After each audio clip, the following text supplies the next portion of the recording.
Olá, turma! Dando sequência à nossa disciplina de Fundamentos de Estratégia, na aula de hoje nós vamos falar sobre a execução estratégica, envolvendo aspectos da estrutura organizacional, da cultura organizacional e dos processos de mudança. Essa discussão ela vem na sequência do que nós conversamos no módulo anterior sobre o Balanced Scorecard, uma ferramenta que pode nos ajudar muito a detalhar o processo de implementação da estratégia. Quando nós chegamos na etapa de execução, nós realmente colocamos à prova tudo aquilo que foi planejado. E provavelmente, grande parte do que foi planejado, quando for colocado em prática, vai precisar de algum ajuste, de algum detalhamento, de alguma modificação, porque é muito mais simples planejar do que efetivamente colocar a estratégia em prática. Então, essa é a discussão que nós vamos fazer nesse módulo. Uma frase muito sábia diz que nenhum plano estratégico sobrevive ao contato com o mercado. Por quê? Porque, na prática, as coisas realmente são diferentes daquilo que se havia planejado. Os concorrentes agem de maneira diferente, muda o cenário, muda o mercado, mudam as ameaças, surgem novas oportunidades e assim por diante. Isso não significa que não devemos planejar. Pelo contrário, o planejamento é um processo de aprendizagem para as organizações. É um processo de reflexão que vai nos ajudar a guiar as ações que nós vamos colocar em prática no mercado. Uma outra frase muito interessante é uma frase do filósofo Mike Tyson, dizendo que todo mundo tem um plano até levar um soco na cara. É uma pequena brincadeira utilizar essa frase aqui na disciplina de Fundamentos de Estratégia, mas ela tem uma grande parcela de verdade naquilo que ela coloca. Nós podemos ter vários planos, nós podemos ter muitas estratégias, mas é efetivamente quando nós começamos a colocar em prática e testamos essas estratégias no mercado que nós descobrimos o que funciona e o que não funciona. E precisamos aprender em relação aos nossos erros, aprender em relação aos concorrentes, em relação ao mercado, para fazer mudanças mais rápidas possíveis e adequar a nossa estratégia sem perder o foco lá do final da nossa missão, da nossa visão, mas fazendo essa adaptação para conseguir reagir e, de maneira proativa, abordar o mercado e conseguir alcançar os nossos objetivos organizacionais. Um outro ponto importante é que planejamento implica em mudanças. A organização que não está preparada ou não deseja fazer mudanças nos seus projetos, nas suas operações, não deve fazer planejamento. O planejamento implica necessariamente em fazer mudanças. Não há algum tipo de planejamento que possa ser colocado em prática sem gerar alguma mudança nas organizações. É disso que nós estamos falando quando nós estamos tratando da implementação e execução das estratégias. Então, um passo importante, e o BSC ele já nos ajudou muito em relação a isso, é definir quais são as mudanças prioritárias. Em relação às perspectivas do Balanced Scorecard que nós definimos, os projetos que nós definimos, as iniciativas que nós definimos, quais são aquelas que são prioritárias? Que áreas nós precisamos efetivamente aperfeiçoar com rapidez para alcançar os resultados esperados? Qual é a nossa situação atual em relação à situação ideal e o que precisa ser colocado em prática?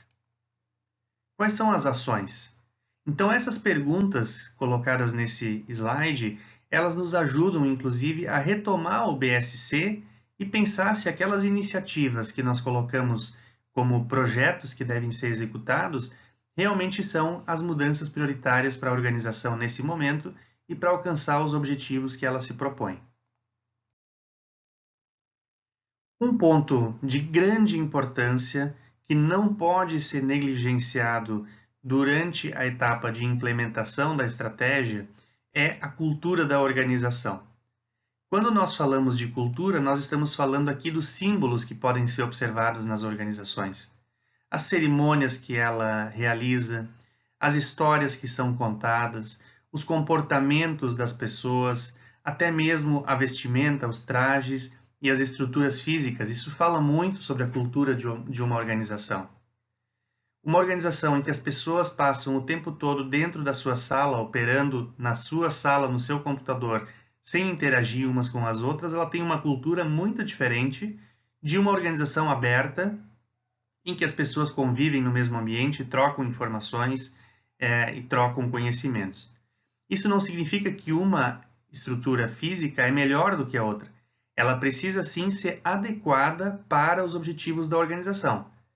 Eu não posso esperar, por exemplo, que numa instituição financeira ou numa organização contábil, a estrutura física seja igual à organização que busca inovação o tempo todo, que busca troca de conhecimentos. As pessoas têm necessidades diferentes em termos da estrutura física e isso se reflete também na cultura. Aquelas histórias que são contadas, reforçadas, a maneira como as pessoas são premiadas, são recompensadas, faz parte da cultura da organização. Aqui nós temos então também ainda os valores que são subjacentes à organização, as premissas que fazem parte de como as pessoas devem se comportar, convicções, atitudes, sentimentos, tudo isso reflete a cultura da organização e vai ter um impacto significativo sobre a estratégia. Então, se a minha estratégia proposta ela está levando em consideração que nós precisamos ser mais inovadores enquanto organização, eu preciso refletir se a cultura que eu tenho dentro da empresa dá suporte para isso. Ou se eu tenho que fazer alguma mudança da própria cultura da organização, embora esse seja um processo lento, para dar suporte à estratégia que nós queremos colocar em prática.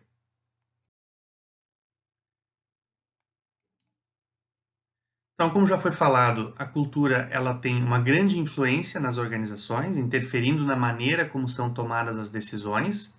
Ou seja, se eu tenho uma cultura em que as decisões elas são lentas, elas são feitas de maneira colegiada, elas levam em consideração várias opiniões, talvez eu tenha dificuldade para colocar em prática uma estratégia que seja baseada em velocidade, em mudança, em conseguir rapidamente me adaptar àquilo que acontece no mercado.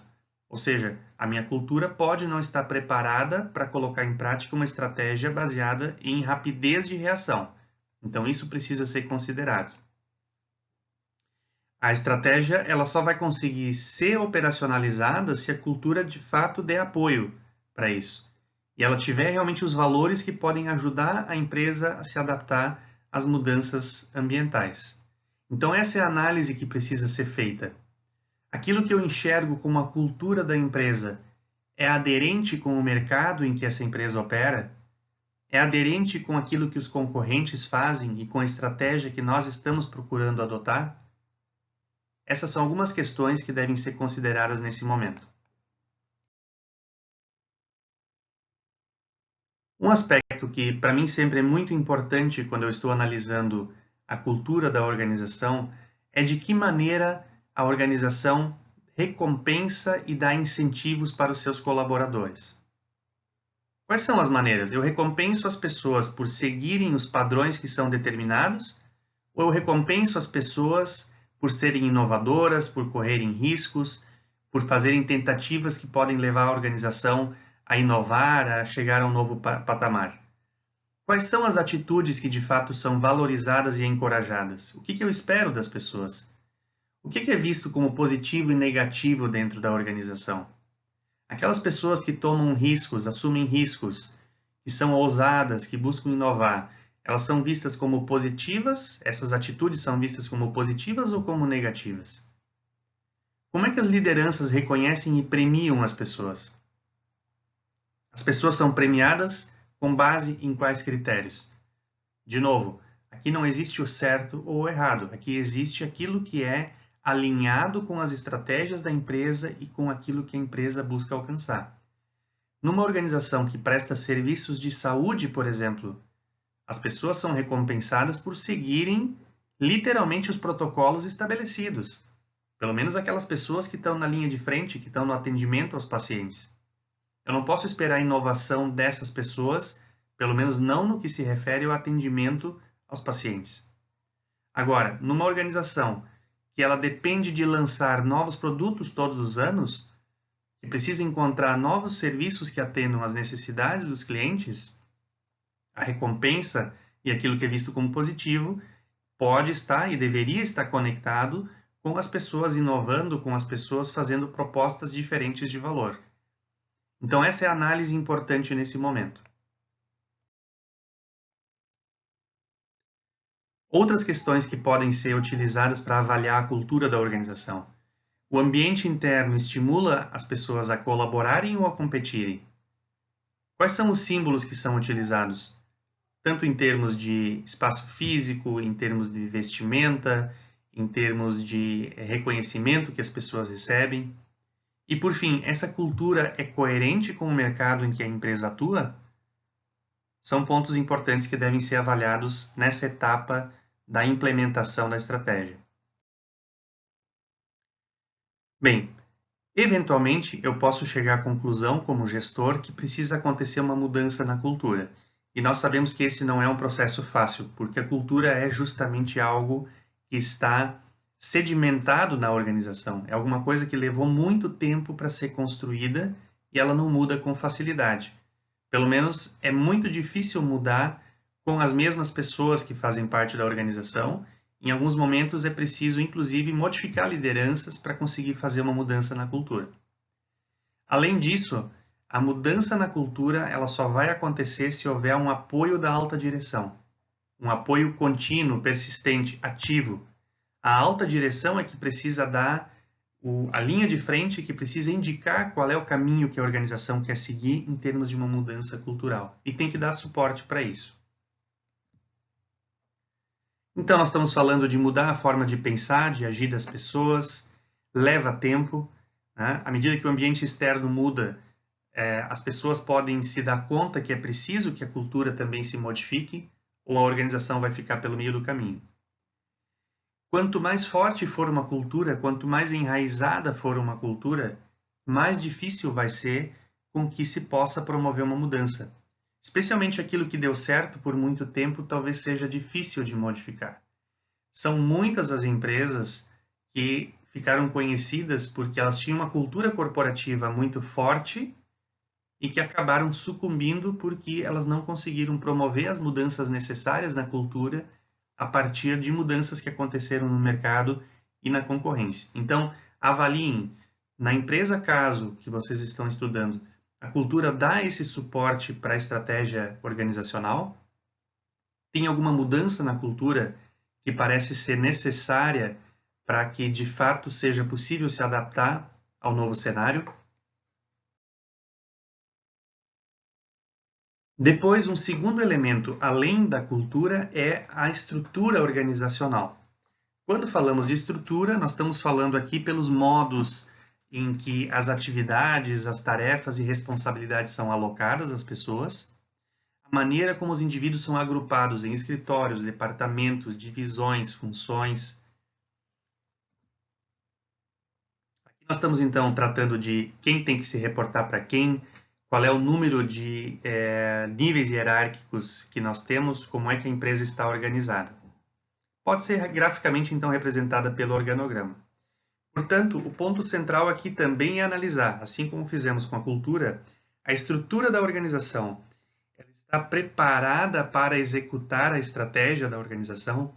Lembrem-se sempre do seguinte, a estrutura segue a estratégia, não ao contrário. O que eu quero dizer com isso é, a organização define a sua estratégia e, com base nisso, ela precisa definir ou reorganizar a sua estrutura, nunca o contrário.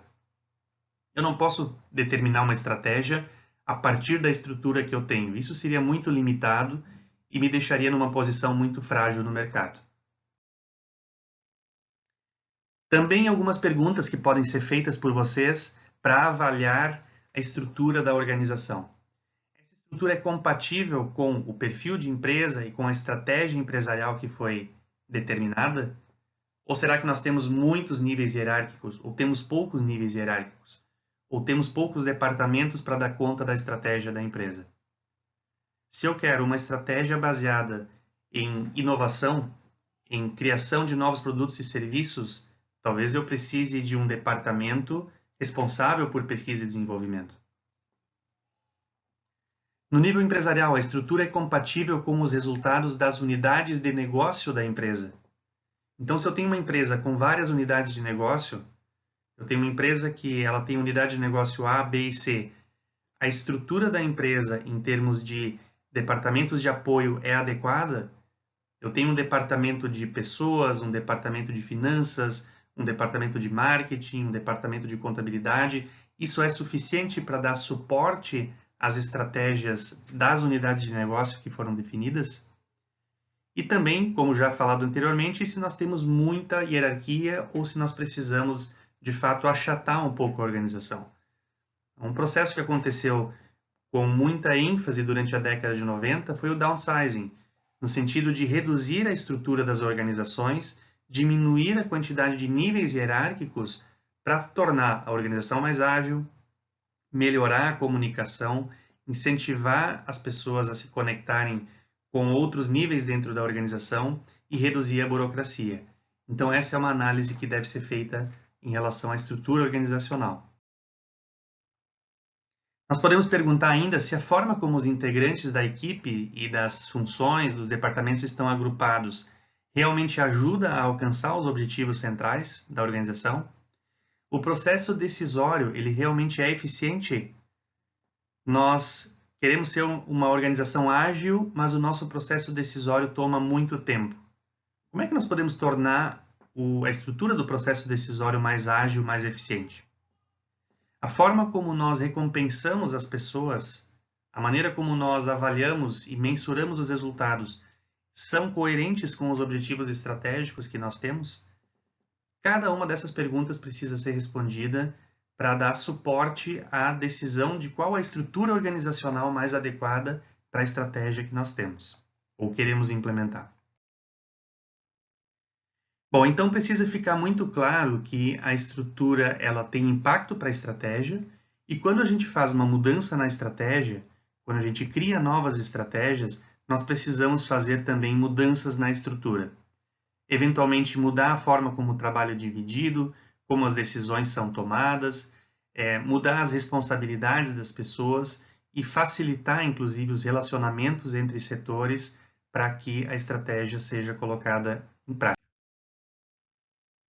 Chegando ao final, então, dessa aula sobre a cultura organizacional, a estrutura organizacional e o processo de mudança, uma frase do Peter Drucker, um dos mais importantes pensadores de gestão do último século, em que ele diz que não existe uma organização correta, ou seja, não existe uma estrutura organizacional correta. Em vez disso, existe a incumbência de selecionar a organização para aquela determinada tarefa e missão que nós temos em mãos. Então, determina-se a missão, determina-se a estratégia e a estrutura precisa seguir essa estratégia e dar suporte a essa estratégia. A estrutura pode mudar com uma certa flexibilidade de acordo com a estratégia que foi definida. Então fica essa reflexão em relação à cultura organizacional e estrutura organizacional. E por fim, reforçando aquilo que eu já falei agora há pouco, a implementação da estratégia ela exige promover mudanças, ou na estrutura, ou na cultura, ou nas pessoas, ou nos processos. Nós precisamos necessariamente pensar em que precisa ser modificado para implementar a estratégia. E reforço a utilização do BSC com as suas 4 perspectivas para efetivamente tornar possível pensar ações, pensar iniciativas que permitam implementar a estratégia. Continuem fazendo essa reflexão com a empresa caso que vocês estão analisando, para que possamos encaminhar na sequência a organização do planejamento estratégico da empresa. Obrigado mais uma vez e bons estudos para todos.